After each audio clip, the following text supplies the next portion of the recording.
In the remote town of Mariner's Hollow, a dark secret lurked beneath the placid surface of Lake Eben.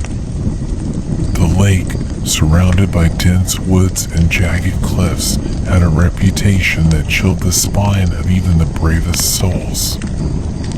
It was said that those who swam in its waters at night never returned. The legend of Lake Eben had been passed down for generations. It spoke of a malevolent entity known only as the Depth Dweller. This creature, born from the lake's murky depths, was rumored to be the guardian of a sunken village that lay beneath the waters. The village, once a thriving settlement, was submerged during a catastrophic flood many years ago, and its inhabitants were never seen again. On a dare, a group of friends, led by the courageous but reckless Jack, decided to challenge the legend.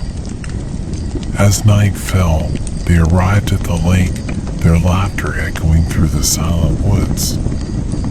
The moon cast an eerie glow on the water, and the air was heavy with an unspoken dread. Jack was the first to enter the water, diving headfirst into the inky blackness. The others, hesitant at first, soon followed, their splashes breaking the stillness of the night. They swam out to the center of the lake, unaware of the shadows moving beneath them. Suddenly, the water around them began to churn violently.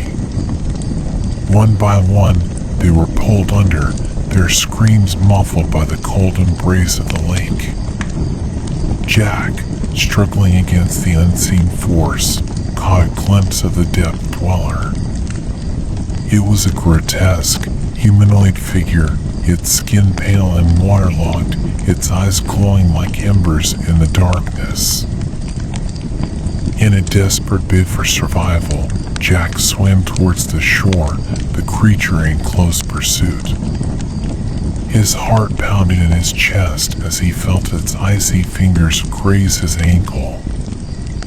With one final burst of energy, he reached the rocky edge and hauled himself out of the water. He turned just in time to see the creature submerge, its haunting gaze fixed on him. Jack knew then that he was marked, a survivor who had witnessed the true horror of Lake Eben. He stumbled back to town, his mind reeling from the night's events. The townsfolk, upon hearing his tale, were not surprised. They had always known the lake was cursed, a watery grave for the foolhardy and the brave. Jack left Mariner's Hollow soon after, but the memories of that night haunted him for the rest of his days. And so, the legend of Lake Eben lived on, a chilling reminder of the mysteries that lie beneath the surface of still waters. Now the second story.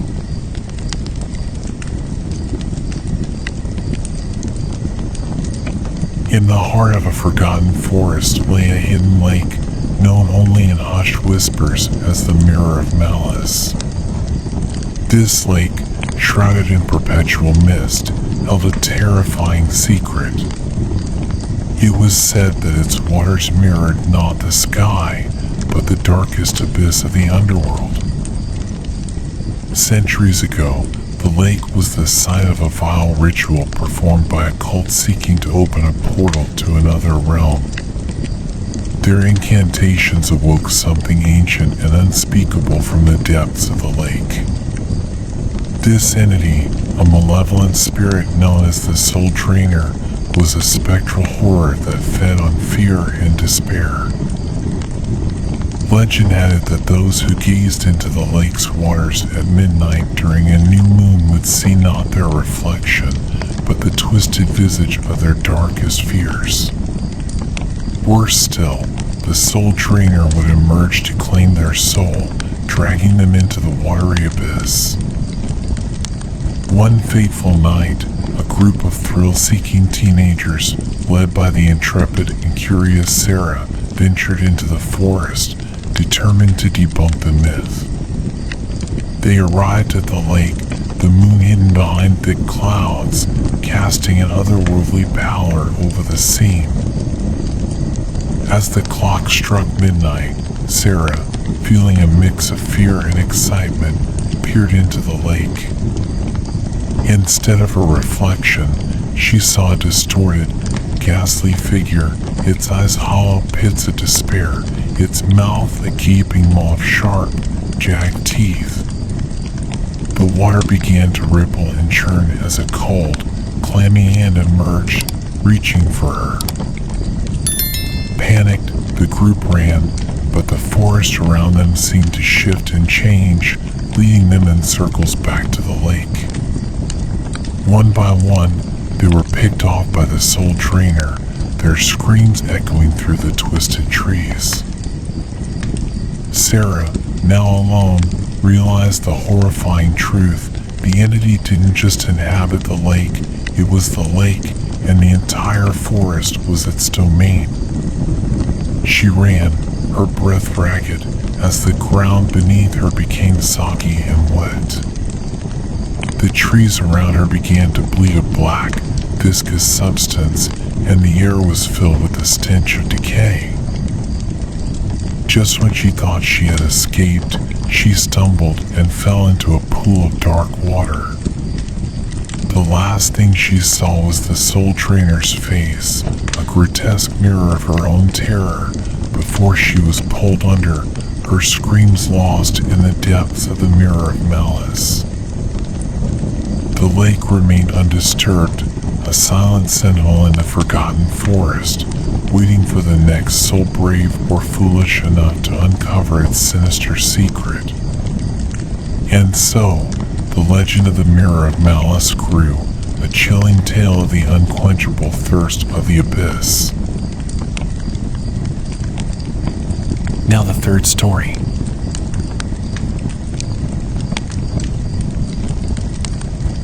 I've always been drawn to the ocean, its vastness both terrifying and mesmerizing.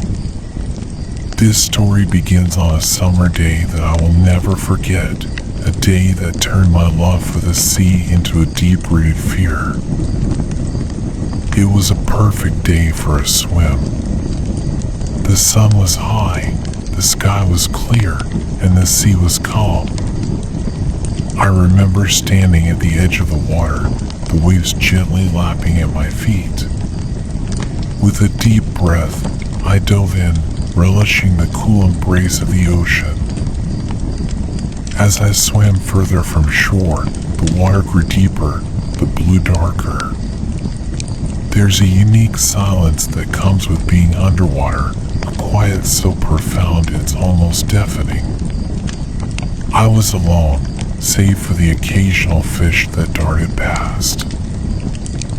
After a while, I decided to dive deeper to explore the unseen depths. I've always been a strong swimmer, and the mystery of what lay beneath was too tempting. As I descended, the sunlight began to fade, the blue turning to a murky gray. That's when I felt it. A subtle, yet unmistakable current pulling me further down. I tried to swim against it, but it was useless. Panic set in as I realized I was being dragged into the abyss. In the dim light, shapes began to emerge from the darkness. At first, I thought they were rocks or coral, but as my eyes adjusted, I realized they were something else entirely. Figures, human in shape, but grotesquely distorted, their skin pale and bloated, eyes hollow and unseeing. They were the drowned, souls lost to the sea, their bodies swaying in the current like macabre puppets. I struggled, my lungs burning for air, but the current was relentless. The figures drew closer, their hands reaching out to me. I could feel their icy fingers brush against my skin, a chill running down my spine. Just when I thought I was lost, when the darkness threatened to consume me, I felt a different pull, this time upwards. I kicked with all the strength I had left, propelling myself towards the surface. The light grew brighter, the pressure of the deep receding. With one final push, I broke through the surface, gasping for air. The shore was surprisingly close, as if the ocean had decided to release me from its grasp. I swam back, every stroke fueled by adrenaline and fear. When I finally reached the beach, I collapsed onto the sand, my heart racing, my body trembling. I looked back at the sea, its surface calm and inviting, as if nothing had happened. But I knew better. I had seen what lurked beneath, felt the grip of the ocean's dark heart. I never swam in the ocean again, the memory of those drowned souls haunting my dreams. The sea, with its hidden depths and unseen horrors, had shown me its true face, and it was a face I would never forget.